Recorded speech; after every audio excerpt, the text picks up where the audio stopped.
Oval ഓഫീസിൽ നടന്ന വാഗ്വാദത്തിന് പിന്നാലെ യുക്രൈനുള്ള സൈനിക സാമ്പത്തിക സഹായങ്ങളൊക്കെ അമേരിക്ക നിർത്തിവെച്ചിരുന്നു.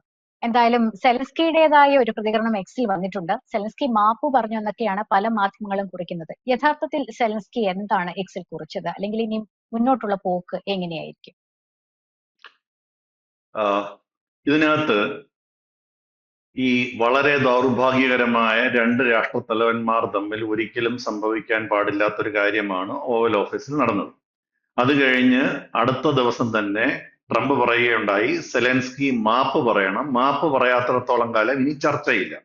2 ദിവസം കഴിഞ്ഞിട്ട് പ്രത്യേകിച്ച് ഒരു റെസ്പോൺസ് അവിടുന്ന് ഉണ്ടായില്ല. അതേസമയം യൂറോപ്യൻ രാജ്യങ്ങൾ പലതും സെലൻസ്കിക്കും ഉക്രൈനും സപ്പോർട്ട് പ്രഖ്യാപിക്കുകയും ചെയ്തു. അതിന്റെ പുറകിൽ ട്രംപ് എന്ത് ചെയ്തെന്ന് പറഞ്ഞു കഴിഞ്ഞാൽ അവരുടെ സപ്ലൈ കട്ട് ചെയ്തു. ഈ യുദ്ധത്തിന്റെ ഒരു വലിയ പ്രശ്നം എന്ന് പറഞ്ഞാൽ ഈ ആമിനേഷൻസും ആയുധങ്ങളും വെടിക്കോപ്പുകളും, അതായത് ആയുധങ്ങളിൽ ഉപയോഗിക്കാനുള്ള വെടിക്കോപ്പുകളും കണ്ടിന്യൂസ് ആയിട്ട് വന്നുകൊണ്ടിരുന്നാലല്ലാതെ ഒരു ഫാക്ടറിയിലെ പ്രൊഡക്ഷന് വേണ്ടി റെഗുലറായിട്ട് സാധനങ്ങൾ വരുന്നത് പോലെ വന്നുകൊണ്ടിരുന്നാൽ മാത്രമേ ആ യുദ്ധം തുടരാൻ പറ്റുള്ളൂ. സപ്ലൈ, ഇതാണ് അദ്ദേഹം ചെയ്ത ആദ്യത്തെ പരിപാടി. ട്രംപ് ചെയ്ത പരിപാടി എന്ന് പറഞ്ഞു കഴിഞ്ഞാൽ ഈ ആയുധങ്ങളുടെ സപ്ലൈയും ഈ വെടിക്കോപ്പുകളുടെ സപ്ലൈയും കട്ട് ചെയ്തു. അങ്ങനെ സെലൻസ്കി പെടുത്ത്. അപ്പൊ ന്യായമായും നമ്മൾ ഒരു ചൂടേറിയ വാഗ്വാദം കഴിഞ്ഞതിന് ശേഷം ട്രംപിനും തോന്നിക്കാണും വേണ്ടിയിരുന്നില്ല, സെലൻസ്കിക്കും തോന്നിയിരുന്നു വേണ്ടിയിരുന്നില്ല. കഴിഞ്ഞ രണ്ടുപേർക്കും വേണ്ടത് കിട്ടിയില്ല, അവർക്ക് ഉദ്ദേശിച്ചത് കിട്ടാതെ പോയി. അപ്പൊ ന്യായമായും ഓരോ മണിക്കൂറുകളും ദിവസങ്ങളും കഴിയും തോറും അതിനകത്ത് വീണ്ടും വിചാരം ഉണ്ടാവും. അപ്പോ ഇനി അതിന് ധാരാളം സംവിധാനങ്ങളുണ്ട്. അതോടെ ഉടനെ യൂറോപ്പിലെ ആളുകൾ വന്നു, അതിനകത്ത് ബ്രിട്ടന്റെ നേതൃത്വം ചർച്ചയ്ക്ക് വന്നു. അപ്പോഴാണ് ഈ സെലൻസ്കി ഇങ്ങനെ ഒരു ട്വിറ്റ് ചെയ്തിരിക്കുന്നത്. ന്യായമായി ഇന്നത്തെ കാലത്ത് ഇവർക്കൊക്കെ ഏറ്റവും ഇഷ്ടപ്പെട്ട കാര്യം ട്വിറ്റർ വഴിയാണ്. ഒരിക്കലും ചെയ്യാൻ പാടില്ലാത്തതാണ്. ഇങ്ങനല്ല, നയതന്ത്ര ബന്ധങ്ങൾ അതിന്റെ ആളുകൾ സംസാരിക്കേണ്ടതാണ് വേണ്ടത്. പക്ഷെ എന്നാലും നാട്ടുകാരെ മുഴുവൻ കാണുന്ന വിധത്തിൽ ട്വിറ്ററിൽ ചെയ്യുക അല്ലെങ്കിൽ എക്സിൽ ചെയ്യുകയാണ് ചെയ്യുക. അപ്പൊ എന്താണ് പറഞ്ഞിരിക്കുന്നത്? US-ഉം സെലൻസ്കി മാപ്പ് പറഞ്ഞു എന്ന് ഞാൻ വിശ്വസിക്കുന്നില്ല. അങ്ങനെ മാപ്പ് പറഞ്ഞു ഒരു തുടക്കം ഒരു നെഗോസിയേഷന്റെ ഡിസാസ്റ്ററാണ്. പണ്ട് പല നെഗോസിയേഷനും പോയിട്ടുള്ള ആളെന്ന നിലയ്ക്കും അതിന് സപ്പോർട്ട് ചെയ്തിട്ടുള്ള നിലയ്ക്കും അതിന് ഉപദേശങ്ങൾ നൽകിയിട്ടുള്ള ഒരാളെന്ന നിലയ്ക്കും ഞാൻ പറയുന്നത്, ഒരു കാരണവശാലും ഒരു മാപ്പ് പറഞ്ഞുകൊണ്ട് US-ന് വേണ്ടത് അതാണെങ്കിലും ഒരിക്കലും സെലൻസ്കിക്ക് അത് ചെയ്യാൻ പറ്റില്ല. അപ്പൊ സെലൻസ്കി എന്താണ് ആക്ച്വലി പറഞ്ഞിരിക്കണമെന്ന് പറഞ്ഞു കഴിഞ്ഞാൽ, നമുക്ക് US-നോട് നമുക്ക് ഈക്വൽ ടേംസിൽ സംസാരിക്കാൻ ഞങ്ങൾ പോകുന്നവരാണ്, ഞങ്ങൾ അതിന് റെഡിയാണ്. മാത്രമല്ല അദ്ദേഹം ഒരു എക്സ്ട്രാ ഒരു മെസ്സേജ് കൊടുത്തു, നിങ്ങൾക്ക് വേണ്ട ധാതുവിന്റെ നെഗോസിയേഷന് വേണ്ടിയും ഞങ്ങൾ റെഡിയാണ്. ഇതാണ് അദ്ദേഹം പറഞ്ഞിരിക്കുന്നത്. അതാണ് അതിന്റെ ശരിയും.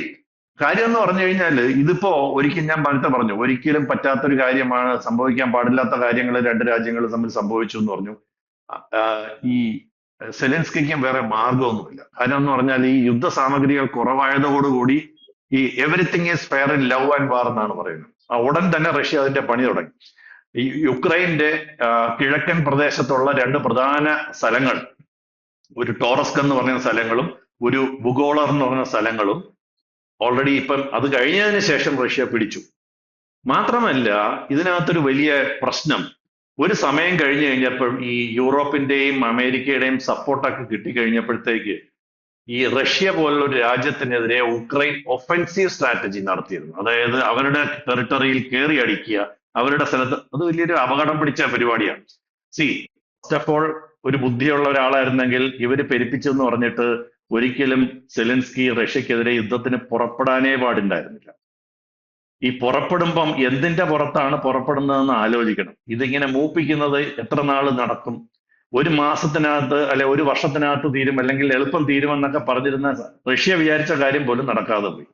അപ്പൊ ഇത് കണ്ടിന്യൂസ് ആയിട്ട് പ്രത്യേകിച്ച് ഈ നമ്മുടെ ഉക്രൈന്റെ ഡ്രോൺ വഴിയുള്ള അറ്റാക്കുകളൊക്കെ വളരെ ഇഫക്റ്റീവ് ആയിരുന്നു, പലപ്പോഴും വളരെ പ്രിസിഷൻ. അത് നമ്മൾ ഇതുവരെ കണ്ടിട്ടില്ലാത്ത ഒരു യുദ്ധമാണ്, ഇതുവരെ ആരും കണ്ടിട്ടില്ലാത്ത ഒരു തരം യുദ്ധമാണ്. അമേരിക്കയുടെ വലിയ വലിയ ഡ്രോണുകളുണ്ട്, വളരെ പവർഫുൾ ആയിട്ടുള്ള പ്രിഡേറ്റർ എന്നൊക്കെ പറഞ്ഞിട്ടുള്ള വലിയ ലോങ് റേഞ്ച് ഡ്രോണുകളുണ്ട്. പക്ഷെ വളരെ സാധാരണ ഓർഡിനറി ഡ്രോണുകൾ ഉപയോഗിച്ച് കറക്റ്റ് ടാങ്കുകളുടെയും അവരുടെ ഇതിന്റെയൊക്കെ മേളിൽ കൊണ്ടിട്ട് കൃത്യമായ ബോംബിംഗ് നമ്മുടെ ഉക്രൈൻ ചെയ്തു. അത് റഷ്യക്ക് വലിയ പ്രശ്നം ഉണ്ടായതാണ്.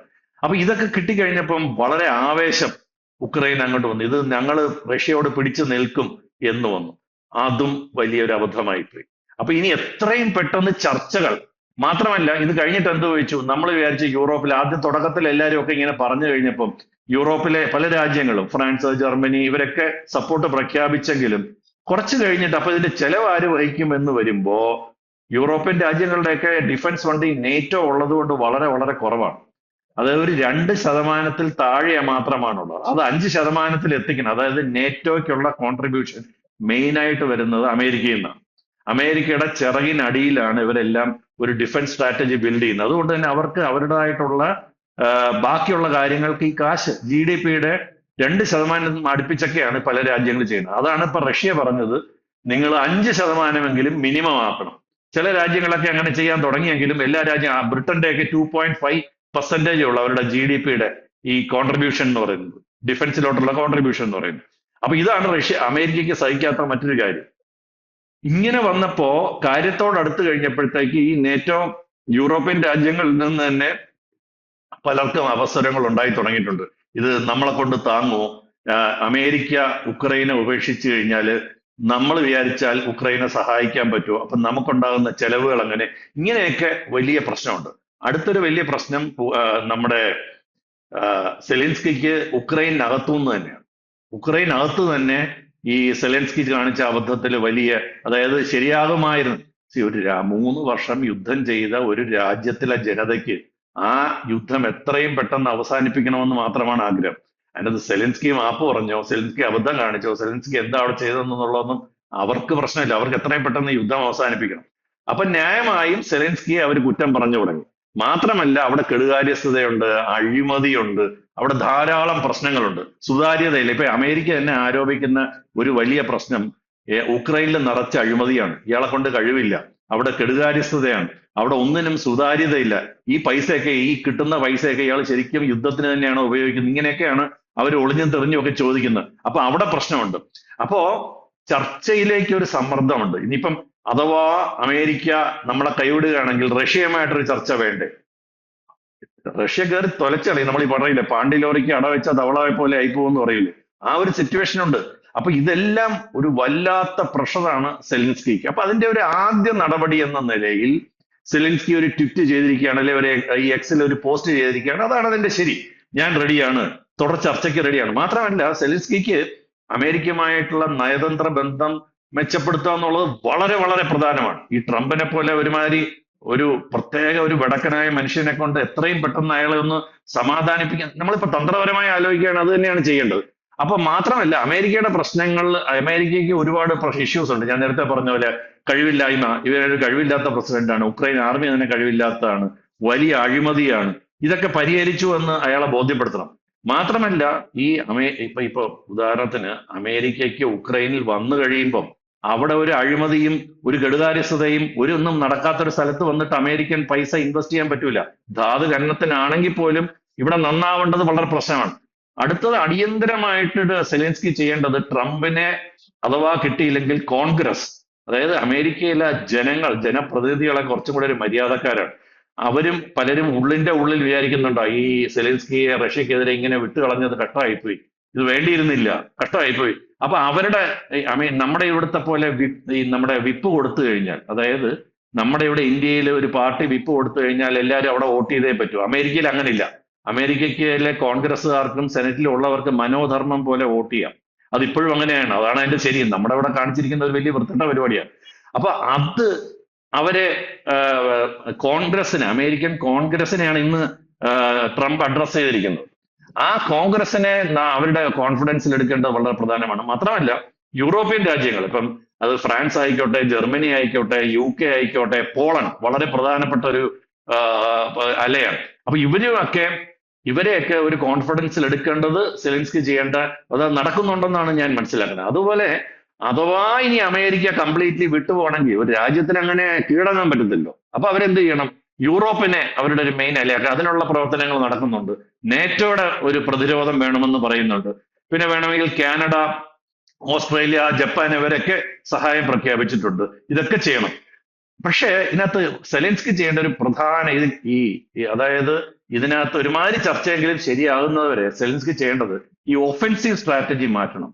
അതായത് കയറി അടിക്കുക എന്ന് പറയുന്നത്, റഷ്യയെ പോലെ രാജ്യത്തോട്ട് ആയുധങ്ങളോ സംവിധാനമോ ഇല്ലാതെ കയറി അടിക്കുന്ന അബദ്ധമാണ്.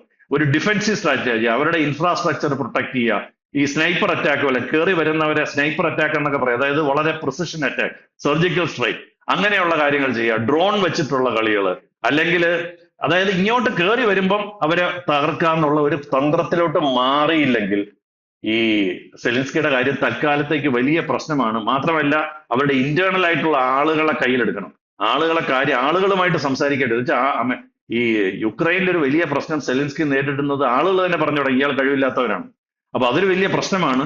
അങ്ങനെ ഇതൊരു ചർച്ചയിൽ കൂടെ സംഭവങ്ങൾ സെറ്റിൽ ചെയ്യുന്നതാണ് ലോകത്തിന് മൊത്തത്തിൽ നല്ലത്. ഇപ്പൊ തന്നെ നമ്മുടെ ലോക മാർക്കറ്റാണ് കംപ്ലീറ്റ്ലി ഒരു അൺസർട്ടനിറ്റി നിലനിൽക്കുകയാണ്. അപ്പൊ അതുകൊണ്ട് ഇതിന് വേണ്ട സാമ്പത്തിക സഹായം തേടുക, യൂറോപ്പിനെ കോൺഫിഡൻസിലെടുക്കുക, അമേരിക്കയെ കോൺഫിഡൻസിലെടുക്കുക, അമേരിക്കയുടെ കോൺഗ്രസിനെ കോൺഫിഡൻസിലെടുക്കുക, പിന്നെ ഈ അവസാനം ട്രംപുമായിട്ടും ചർച്ച ചെയ്ത് കാര്യങ്ങൾ ഒരിടത്തെങ്കിലും കൊണ്ട് എത്തിക്കുന്നതാണ് സെലിൻസ്കിക്ക് നല്ലത്. തീർച്ചയായിട്ടും അതിന്റെ ആദ്യ നടപടി എന്ന നിലയിൽ ഒരുപക്ഷെ അമേരിക്കയും മാപ്പ് പറയണമെന്നൊക്കെ പറയുമെങ്കിലും അവർക്കും കാര്യം മനസ്സിലാവും. അങ്ങനെ ഒരു രാജ്യത്തിന്റെ പ്രധാനമന്ത്രിക്കോ അല്ലെങ്കിൽ പ്രസിഡന്റിനോ ഒന്നും അങ്ങനെ മാപ്പൊന്നും പറയാൻ പറ്റില്ല. അതൊക്കെ ഒരു യുദ്ധത്തിൽ കീഴടങ്ങുമ്പോൾ പോലെ അപ്പൊ പോലും ഒരു മാന്യതയുണ്ട്.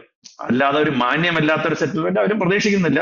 ആ ഒരു വഴിക്ക് തന്നെയാണ് ഇരു രാജ്യങ്ങളും നീങ്ങുന്നു എന്ന് തന്നെയാണ് എന്റെ ഒരു വിശ്വാസം.